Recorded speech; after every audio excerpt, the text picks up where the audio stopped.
Welcome back to the GSMC Sports Podcast. We just finished up talking the Justin Fields trade, the aftermath of the Bears situation, and how they look as a team for a future quarterback moving forward. Now we are going to be touching back on free agency, which we are now just over a week into. The legal tampering period opened last Monday. So we're a week past there, and there are still a handful of big names that are available on the open market.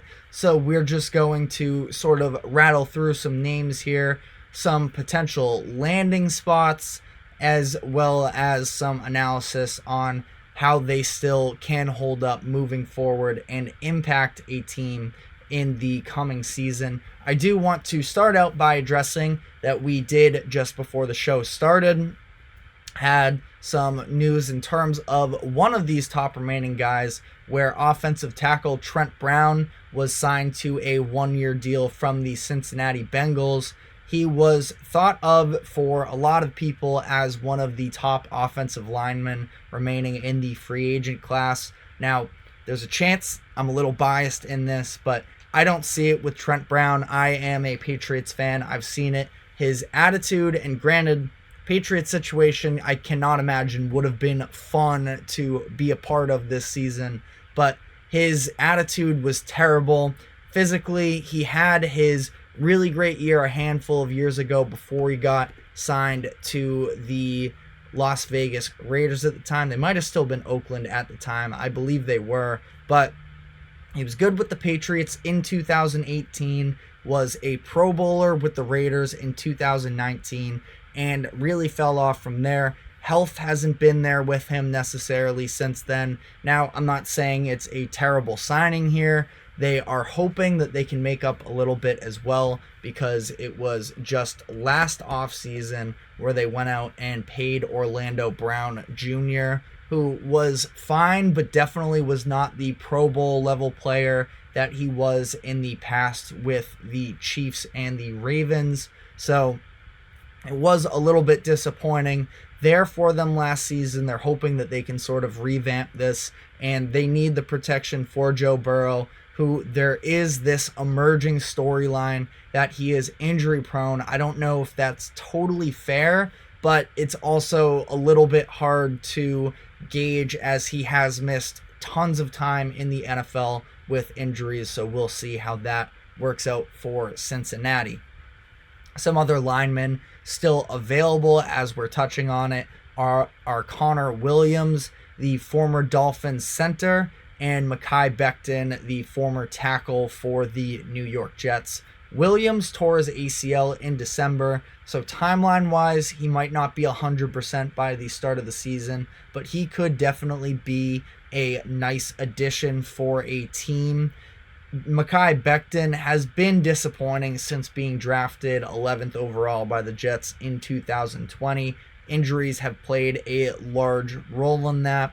He hasn't necessarily reportedly had the, top tier buy-in in terms of he was moved to the right tackle position. He actually blamed being on that opposite side as to why he got hurt in the 2022 season. Who knows, maybe that does have some validity to it, but he was able to play 16 games for the Jets last season. Hasn't lived up to expectations, though, from when he was drafted. It hurts that Tristan Wirfs was taken just a couple of draft picks later in 2020, who has been to 3 straight Pro Bowls and has been selected to 2 different All-Pro teams during his young career.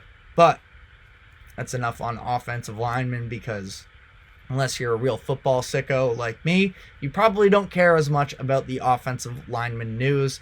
But in terms of namesake, I think that Mike Williams being on the market is one of the most intriguing players that remains unsigned. He was released by the Chargers last week due to his lucrative contract and the Chargers salary cap situation. They had to move on from him to clear $20 million that they needed to get under the salary cap number for next season.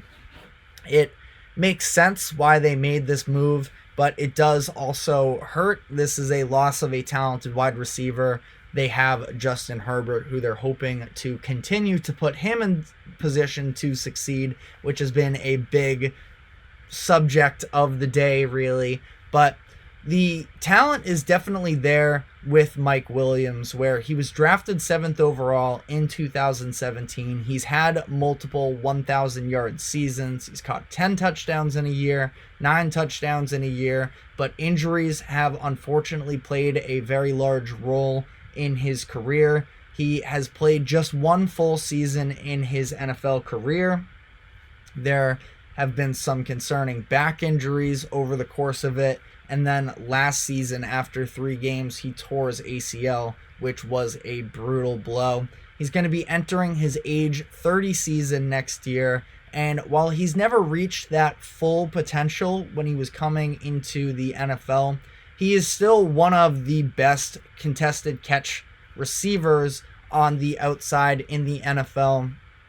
And he could be a nice veteran addition to a team that needs some help on the perimeter. NBC Sports yesterday reported that he will meet with the New York Jets, Pittsburgh Steelers, and Carolina Panthers this week.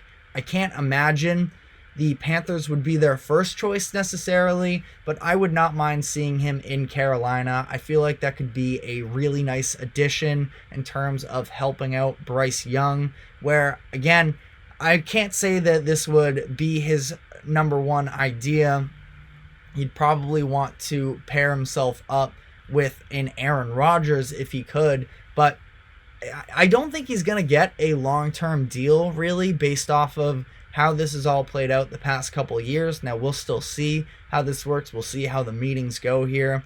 But for the development of Bryce Young, I would be really curious to see him with a guy like Mike Williams on the outside, where you can almost afford a little bit more to make the risky throws because he is so good in those one-on-one situations, where helping him to develop his throwing outside, but throwing some anticipation routes, those types of things could be a lot of fun to see him work with in the next season. But I feel like if I had to bet right now, I guess I would go with the Jets. I think the Steelers could also be interesting as well. Of course, they're trying to revamp parts of their offense.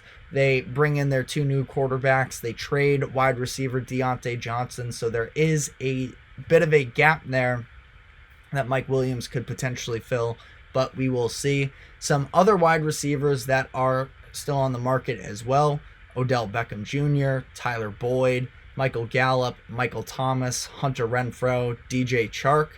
Out of the group, I don't think that there's any real game-changing players. Mike Williams has the highest ceiling out of all of these players, but there are a couple interesting names here. Michael Thomas, I'm going to keep it brief with him because the unfortunate situation is it just doesn't seem like the room is still there for him to be a top-tier weapon on the outside. He's been plagued with injuries since he broke the record for receptions in a season in 2019. Since then, he has played in just 20 out of the 67 games possible. Since then, last season was his healthiest year since then, played in 10, but still not an ideal situation there. Michael Gallup was actually healthier last year. He's been a little bit on and off the field as well, but he more so just fell down the depth chart in Dallas as they had other guys emerging for them. He hasn't ever been able to recapture that 1,100-yard season that he had in 14 games in 2019, but he's still not old. He's still entering his age 28 season, so there is maybe a way that he could bounce back, but it does seem like his best days have passed him by. Tyler Boyd is another one that's interesting just because he is also someone that has been buried a little bit on the depth chart in Cincinnati with how good that receiver room has been, but he is a very solid option to have around the edges as well. I would be very happy if the Patriots went out and signed him, just as a fan perspective there. But that's mostly it for receivers. There are a handful of other options in the secondary for teams that need help on the back end of their defenses. You have a couple good safeties in Justin Simmons and Julian Blackmon, where Simmons missed a handful of games over the past couple seasons. He's entering his age 31 season, but he's been All-Pro second team in 4 of the past 5 years. Led the league in interceptions in 2022. I definitely feel like he can be an upgrade for a handful of teams out there. You also have a list of cornerbacks that have some big names as well. Former Defensive Player of the Year, Stephon Gilmore, Xavier Howard, Steven Nelson, Adoree Jackson, Tre'Davious White are all still available. Out of this group, I think Xavier Howard is the one that can definitely still be the highest of ceilings, where he was more so just not brought back in Miami due to the fact that they are very plagued with salary cap issues as well. He still provides a lot, although he did have one of his worst seasons of his career in 2023, but this is someone who has been a Pro Bowler a handful of years. He's been on All-Pro teams throughout his career, and he's going to be entering his age 31 season, so maybe he can recapture some of that in a good system. Tre'Davious White is a player that probably not going to get the dollar value that he would have imagined he would coming into this situation, but is a player that if you are a team that needs help on the back end, I'm specifically looking at the Detroit Lions in this situation. Again, for the right price, I would definitely be curious in them going after White, where it's been a handful of really injury-plagued years for him, which is disheartening because he was looked to be at least a perennial All-Pro guy early in his career, but just has not been the same since 2020, and